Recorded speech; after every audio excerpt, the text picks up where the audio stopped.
Dimanche 5 février 2023. Bonjour à tous et merci de regarder RTI1. Plusieurs femmes issues des différentes couches socio-professionnelles de Côte d'Ivoire ont présenté leurs vœux pour le nouvel an à la première dame, Madame Dominique Ouattara. C'était vendredi dernier dans les jardins de la résidence présidentielle. Des femmes qui ont manifesté toute leur attention à la présidente de la fondation Children of Africa. Un reportage de Jérôme Kofi Aboula. D'illustres personnalités, toutes de la gente féminine. Certaines sont des épouses d'hommes politiques, d'hommes d'affaires ou d'ambassadeurs. D'autres, des ministres, des chefs ou responsables d'entreprises et même ambassadrices. Des femmes qui, en somme, font valoir leur savoir-faire et savoir-être au bénéfice du développement sociétal. Ce vendredi, elles sont présentes à la résidence du couple présidentiel de la République de Côte d'Ivoire à la Riviera Golfe. Elles viennent pour juste sacrifier à la tradition, c'est-à-dire présenter leurs vœux de nouvel an à la première dame de Côte d'Ivoire, Dominique Ouattara. La première personnalité qui se livre à cet exercice est la présidente de l'Association des épouses d'ambassadeurs. Elle rassure la première dame pour ce qui est de la disponibilité du groupe des ambassadrices à continuer à la soutenir dans ses actions de bienfaisance. Des vœux de santé pour continuer à avoir la force et la détermination de continuer à agir comme vous le faites en faveur de la population de la Côte d'Ivoire. Le groupe des épouses du chef de mission diplomatique, très modestement, continuera à vous soutenir et à vous accompagner. Sachez que nous sommes tous admiratifs de tout ce que vous entreprenez. Nous sommes vos fans. Outre ce soutien des épouses d'ambassadeurs, on retient également celui que porte la ministre de la Femme, de la Famille et de l'Enfant à l'égard de l'épouse du président Alassane Ouattara. Madame la Première Dame, vos sœurs de Côte d'Ivoire, dans toute leur diversité, à travers cette belle mobilisation, vous traduisent leur gratitude en retour de tout l'amour que vous leur témoignez nuit et jour. Tous, les Ivoiriens sont témoins de la manifestation éclatante de votre générosité et de votre engagement pour les femmes et les enfants de la Côte d'Ivoire. Le message des femmes de Côte d'Ivoire ce soir se résume en un seul mot: simple, puissant et profond. Merci. Merci pour les femmes, merci pour vos sœurs, merci pour les enfants, merci pour toutes les familles de Côte d'Ivoire. Pour la première dame de Côte d'Ivoire, retrouver ses sœurs en pareille circonstance reste un plaisir renouvelé. J'aimerais tout d'abord saluer toutes mes sœurs ici présentes que je me réjouis de retrouver en ce début d'année. L'événement qui nous rassemble ce jour est l'occasion de retrouver celles d'entre vous que j'ai déjà le plaisir de bien connaître, mais c'est aussi l'opportunité de recevoir pour la première fois nos sœurs qui ont récemment pris fonction. Je tiens à vous féliciter pour le travail remarquable que vous réalisez afin de contribuer à bâtir notre beau pays et de donner du bonheur à ceux qui en ont besoin. Vous êtes des femmes d'exception, volontaires et déterminées, et chacune de vous joue un rôle primordial dans le développement de notre grande nation. Vos fonctions respectives vous placent au centre des défis sociaux, environnementaux et économiques que doit relever la Côte d'Ivoire. Je vous encourage à cet effet à persévérer dans l'excellence et la distinction. Vous avez tout mon soutien. Je vous souhaite à toutes une très belle année 2023, empreinte de santé, de joie et de succès pour vous-même, vos familles respectives et tout votre entourage. Après les allocutions, des échanges de présents, sans compter des pas de danse au rythme musical savamment orchestré par Lionel et son groupe. Un autre aspect non négligeable de cette cérémonie de présentation de vœux à l'allure festive entre la première dame de Côte d'Ivoire et ses hôtes. Autre chose, à présent, le ministre de l'Enseignement supérieur et de la Recherche scientifique a rencontré un collectif de docteurs non recrutés. À l'auditorium de la primature, Adama Diawara leur a fait l'annonce de la création de 675 postes budgétaires au titre de l'année 2023. Les détails de la rencontre avec Sephora Zeki.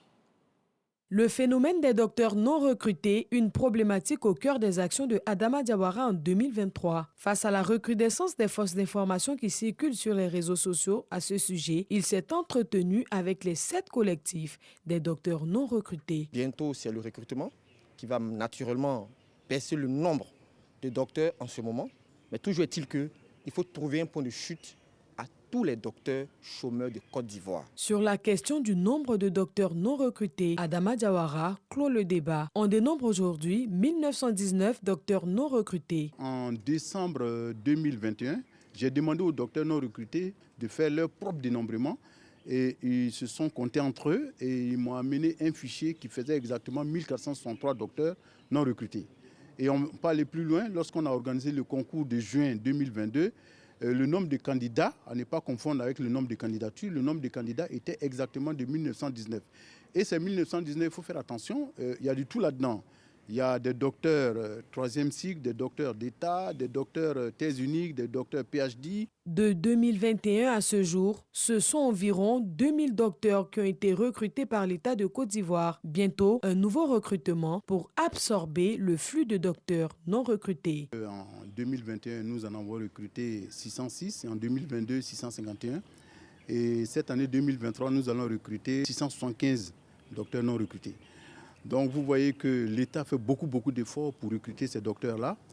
Et en dehors du recrutement comme assistant chef de clinique et attaché de recherche, donc en tant qu'enseignant, chercheur ou chercheur, il y a beaucoup d'autres possibilités qui s'offrent à eux.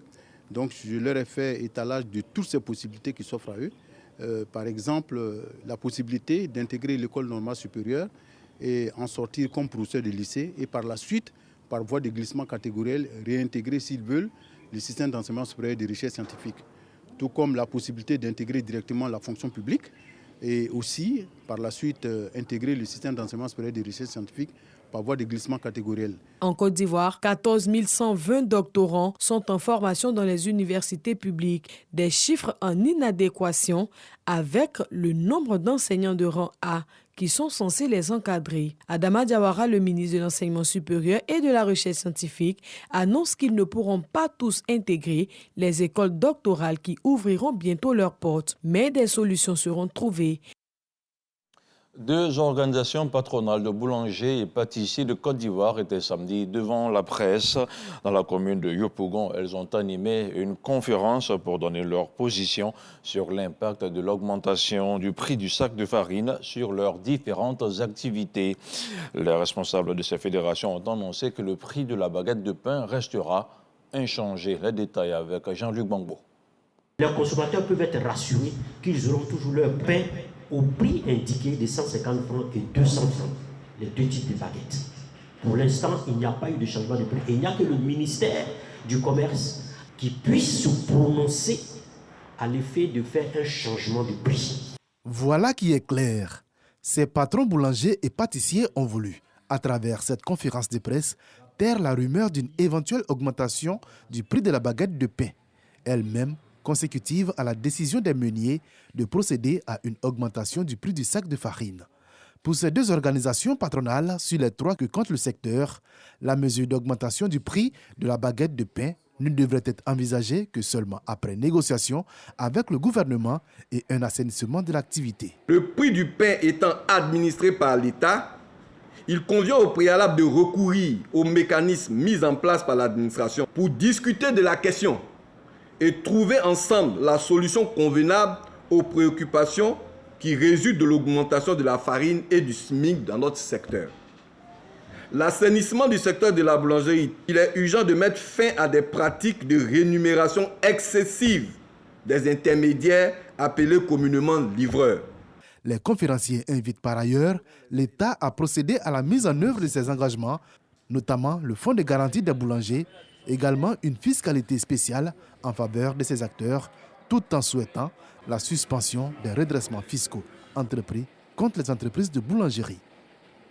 Dans l'actualité internationale, au moins 23 personnes sont mortes dans des dizaines de feux de forêt survenus dans le centre du Chili. Plus de 40 000 hectares ont brûlé dans la région de Nubel et de Biobío, située à 400 et 500 km au sud de Santiago. Sur 251 feux, 80 étaient hors de contrôle samedi en fin d'après-midi. Des feux de forêt provoqués par une intense vague de chaleur selon les autorités. Et puis on termine avec du sport, du football. Au bout du suspense, l'équipe de football locale du Sénégal a remporté son premier championnat d'Afrique des Nations. Les Lions se sont imposés samedi lors de la séance de tir au but 5-4 face à l'Algérie, hôte de la compétition.